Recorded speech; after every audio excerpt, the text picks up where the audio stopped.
In this video, I'm going to show you how to get LinkedIn Premium for free. Now, there's actually multiple ways that you could do this, and one of the best ways is to actually use the free trial. So what you want to do is you want to go ahead and just open up LinkedIn like you normally would, and then you would just want to go ahead and select on this option that says try premium for $0.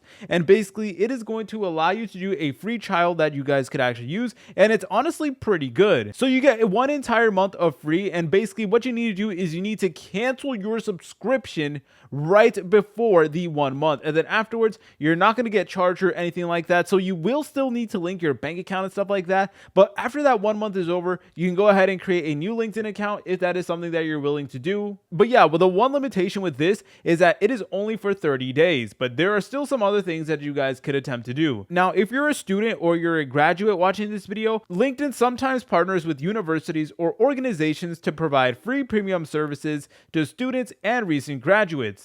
So please check with your university's career services or student portal to see if they have a LinkedIn partnership offering free premium subscriptions. And this is something that LinkedIn actually does pretty frequently. So chances are, if you're in university or you recently graduated, go ahead and see if there's actually resources for you. And by the way, if you're watching this video and you already have a Microsoft Visual Studio subscription, then you can actually get LinkedIn Premium completely for free, which is honestly another major benefit as well. So that is definitely something that you guys could do. And lastly, if you're a military veteran or you're in the spouse program, then LinkedIn offers a 1-year free premium career subscription plus LinkedIn Learning access to US military veterans, active duty members, retirees, reservists, and military spouses. So if that applies to you, that is another way that you guys can get LinkedIn Premium for free. If you guys found this video helpful, make sure to leave a like and subscribe. I'll see you in the next tutorial.